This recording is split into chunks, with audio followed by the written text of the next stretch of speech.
Welcome, Anderson, to another episode of What's Up Downtown A-Town, and this is a series that we're doing highlighting all of the new businesses in downtown Anderson. This morning, I'm here with Josh Stafford and Ben Orcutt, and it's not a brand new business, and you're not right in downtown, but it's all close enough. So we wanted to bring you in here this morning and have a conversation with you about Jackrabbit Coffee. Thanks for having us. Yeah, thank you. Thanks for being here. So tell me a little bit about the new shop at 11th and John. Isn't that what it? Yes, John. Mm-hmm. Okay, That's tell right. us about that. Well, Jackrabbit Coffee started in Buckskin Bikes, which is the bike shop that I own, right next door to Jackrabbit Coffee now. So we had a little coffee cart that we toured around town with. We sold in front of the courthouse. We did the farmer's market, wedding catering, business events, all types of different things.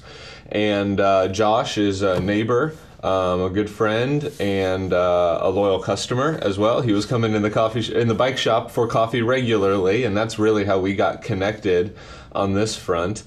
And Josh is a contractor, and he had purchased the building next door to us there, and through a series of conversations decided that we should go into business together and grow our little coffee cart into a full store. So I always wondered how you guys hooked up and what the connection was. So I had no idea.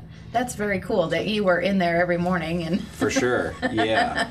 And that was another thing that kind of encouraged this plan, was that we saw the kind of community that was being developed just even in an hour from 7 to 8 o'clock in the morning at the bike shop, and the kind of people that I was running into and the different conversations that I was having. Thought, we really need to capitalize on this. Sure. Coffee is such a community-centered activity, going to get coffee with somebody, that we had to capitalize on it. And so you purchased what used to be the old circus. The hot dog circus. Yeah. Mm-hmm. Yep. A number of different things between the hot dog circus and that. Right. Have you seen the old pictures of the For sure, yeah. That's so cool, isn't it? It That was is. a mess. It is. I'm like, wow, can't miss that one. we went for a little more subtle approach on the exterior, but Thank goodness.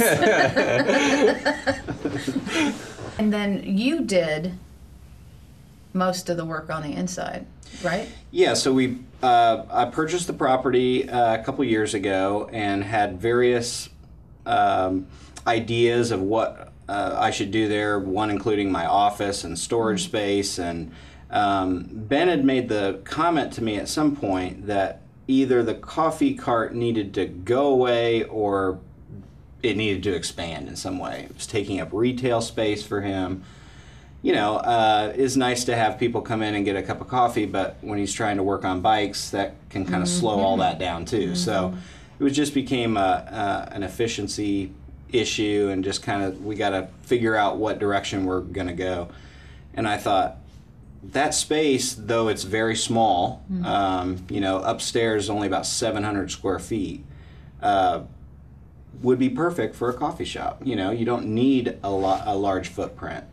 And it just kind of clicked, and threw the idea at him, and he was game. So I'm glad he was. here we are. When people go into the coffee house, what can they expect? We try to serve a very top-tier quality of beverage, so we make almost all of our syrups from scratch, which we've been doing since we were on the cart. And I think it's a really unique element to what we serve. Our vanilla syrup is, Right. top-notch. We do a lavender iced tea in the summer, which is very popular. So some unique flavor profiles that we create in-house. Our coffee is roasted in the north side of Indianapolis, roasted for us directly. Every week we get fresh coffee. We have bagels, we have yogurts, oatmeal, a lot of that, again, organic, locally sourced. So we're really trying to offer a high quality product and a good dining experience. So we serve in porcelain, when you come in. You get a nice full cup, then a nice space to set. So we really are trying to provide a top level of a coffee experience. I like that little bar that you can sit at. There's Yeah. like four, is a four top, I Three, think? yeah. Three. Mhm. And then when you turn around, you've got that expansive room that square footage wise isn't very big, but it Right. looks so big, and you've got so many tables in there, and I just love that with the light coming through. Yeah. We did a lot of moving around of pieces of cardboard to arrange and determine how even the espresso bar, it's very different than other businesses either of us have grown. Like the bike shop, we have grown so organically and slowly, one step at a time. With food service, you can't do that. Everything has to be right from the get-go because you have to get that health permit. So this was a little bit different for both of us, I think, a new experience. So trying to lay out where's the espresso machine going to go and how's the grinder going to relate to that and where do we brew our drip coffee and where do we set the cup when we're finished with it, and all of these details, we had to work out ahead of time. We have an amazing staff. We're very happy with our employees. They do a great job serving and engaging with customers, and they were so patient and helpful in all of the setup process. So we feel very fortunate, I think, with our whole group that's working with us. So it's not just us in there. In fact, rarely will you have Josh or I serving you a cup of coffee. The other baristas we have are better, so you want them. So that's a good thing. That's a great thing, yes. If I come in and I see you guys serving me, I'm just going to turn around and Unless it's a black coffee. I got you. You're a pro. So what are some of your servings? What do you offer? I the other day I went in and had a chai tea, and it was amazing. Best I've ever tasted. So good work on that, or maybe not. Well, thank you. Yeah, our menu, we keep it very simple and concise. So our standard drink is a latte that can be served a number of different ways with different syrups, different flavoring that way. But very simple, concise, coffee-based menu. So mocha, a chai. We do have a good range of herbal loose leaf teas. Mm-hmm. Again, most of those are organic and fair trade. They take a few minutes to brew. We brew everything from scratch. That's sort of our whole mode of operation. So, don't try to come through and get a tea in 30 seconds on your way to work, because some of them take... If you're late. Yeah, they take 3 and 4 minutes to steep, and that's how you get a good cup. So we're about the quality of the experience. We didn't do a drive-through. We had a lot of people ask about that, and we consciously chose not to because we wanted to provide an experience just a little more rounded, a little bit more about the quality and not about the speed, but providing a space for people to come in and have those conversations, to come and sit for an hour and talk with people. Every time I go in there, I try to go in for 2 minutes and grab my cup of coffee, and I can't. I'm always there for 30 minutes engaging with people, which is the whole point. So Right. It seems to be working. I love that you made the choice to celebrate community versus just making a buck as people are running through a drive-through. I love that about that place. For us, this is a long-term game. You know what I mean? This is not about how much money we can make this month. This is about how do we build the whole structure of this city? How do we build the economy? How do we grow local business? How do we support each other? So, making an extra 10 drinks a day through a drive-through just isn't that interesting to us. Right. So tell me about the West Central District. First of all, that on the side of the building, that mural is amazing. I love that. That just, you drive down John and that just lights up the whole neighborhood. I love it. Early on, I kind of had a couple different ideas. One being that I wanted the building to always be lit. Mm-hmm. So it's lit from 5:30 to about 7 a.m. There's soffit lighting around the whole building, so because at night on some of those downtown streets it's very, very dark, especially with old trees and large trees that kind of shade from the street lights and things like that. And that corner particularly was completely dark. Mm-hmm. And so it was important to me through the project that we introduce as much light as possible. And hopefully we will be coming into this in the next few weeks is as much green space as possible. The whole place was like a big concrete jungle. Right. And to a large extent still is.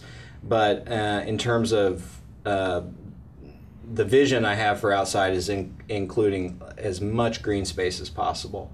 whether through large planters in certain areas, the front area, to just reinforce that we're wanting to inject life.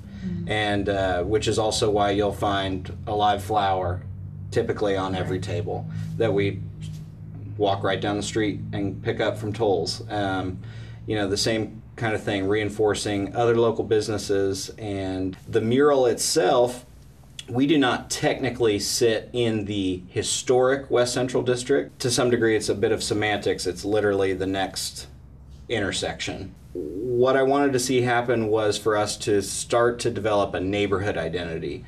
If we were going to, part of the desire with the coffee shop was to build off the momentum and energy that Ben had already injected into that corner with the bike shop.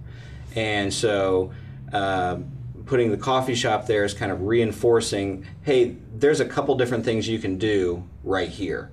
And as Ben mentioned earlier, I purchased the property across the street that we're hoping to do something else in. What that is yet to be determined, but we want the density of that corner to reflect that something is happening here. Right. And we're hoping that the residential pieces will come as a result of having a reason to be down here and having a community to be a part of down there. To me, that kind of growth is so much more organic, and it's people are committed to it in a way in which is unique, I guess, in the sense of seeing what's happening and being able to get basic services that, most of us that are coffee lovers drink coffee every day. Now, do we expect our customers to come in every day for a cup of coffee? No, not necessarily. But we want to have opportunities and options for people in the downtown, in the West Central District, for things that they would normally consume. Whether that be a food option in the future, whether it's coffee, bike services, whatever those things may be. But rather than, looking at doing another gift shop or, but really focusing on things people are consuming on a regular basis, the kind of staples of, those are things that I think will help us grow the residential piece too. And draw more of maybe some of our peers or other like-minded people to the neighborhood, and those things will compound. We're pretty confident of that. So, what have you seen in the neighborhood lately, or in the last couple of years since you've been there? So the bike shop has, it'll be 6 years that the bike shop's been open this coming summer. Wow. I know. Already. It's crazy. It doesn't feel like it. But when I first bought that building and opened up that store, our street, I'm guessing here, but was probably about 50% occupied. There was a number of abandoned properties, a number of foreclosed properties. The blight elimination project that the city is working through has taken down 2 properties on the block already, as well as almost every other building has been purchased and is either currently under renovation or owner occupied. There's definitely some rentals in the neighborhood as well, but just on our block, just on 11th Street, John to Brown, Delaware, there might be one empty house. It's pretty remarkable, and it's got really nothing to do with what we've done. It's just a forward momentum that's already happening. Likewise, in the surrounding neighborhoods, there's a number of residential developers that are buying and turning properties, and people buying and renting and moving into the neighborhood. So we're seeing an increased density already, which I think is really key. The density is. We have such a fabulous small business community in this town. Yes. The one negative, I would argue, is that everybody's spread out. Everybody's in their own corner. And it's just the way that our city has grown and shrunk over the decades. It's not anybody's, it is what it is. So by being very intentional about recreating a density and creating a neighborhood that people can walk in, I think is going to be really key to the incremental growth that's really going to turn the whole city around. That's very, very exciting, and certainly we share your vision and look forward to more of that. And that's why I love this series, because so much is happening so quickly that we just want to make sure people know what's going on, because it's just, there's a lot of movement, a lot of energy right now, and I love it. People come in the bike shop sometimes and ask like, oh, is your business doing all right down here? It's like, yeah, my business is doing fine down here, thank you very much. And it's an exciting time to be in business. And I just rattle off a list of like 6 new businesses that have opened in the last year or two, and they're like, people are blown away. For some reason, they're not paying as much attention. And so thank you for promoting this and for talking about this. It's important that people are aware of the immense positivity that's happening in our city right now. I mean, forward momentum, it's unbelievable. It's very exciting. And if you don't feel excited, then come downtown. Come get a cup of coffee. We'll get you excited. Right. True. Just in talking with people, it does amaze me that sometimes we just have trouble just looking beyond what we've always known. You know, I think they just get stuck in nothing's happening in Anderson. Nothing good is happening in Anderson. And I think it takes people just reassuring them and listing off, like you said, the new growth, just to get that in front of them to hopefully change their perspective a little bit. Because I think people do have trouble stepping away from almost the comfortability of that depressed status. And so I'm glad that we can have those kinds of conversations.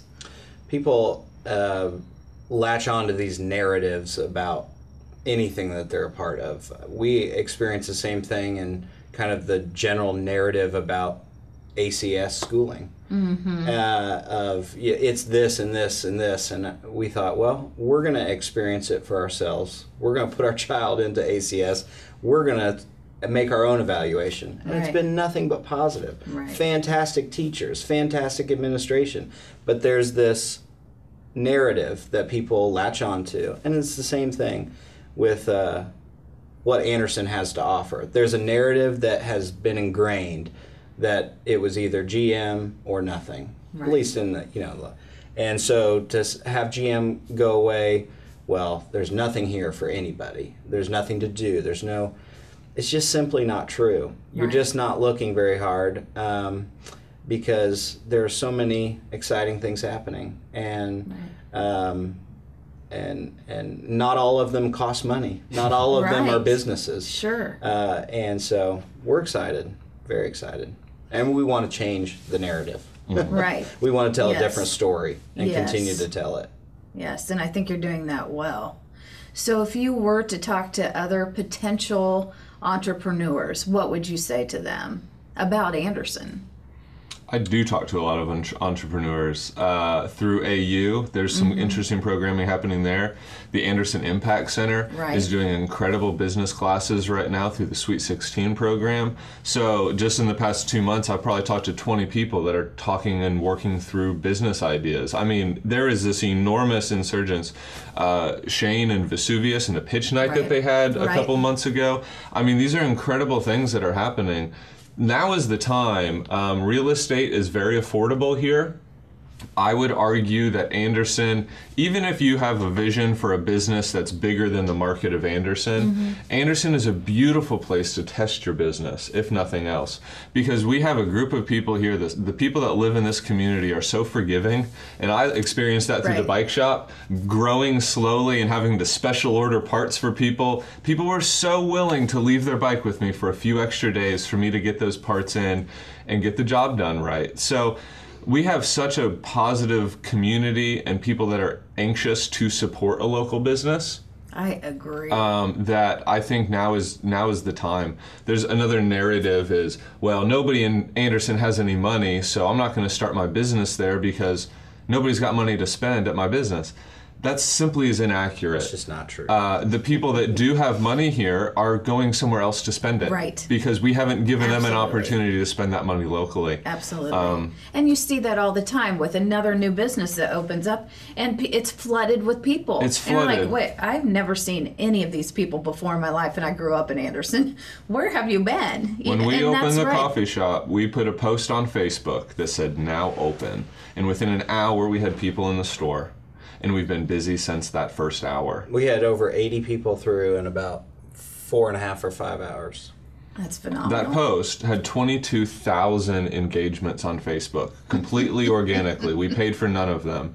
And what that means is 22,000 people cared enough to post or share or like Right. or engage somehow with that simple photo that we posted. So the idea that people aren't interested or that people won't support the business, it's not true. It just isn't true.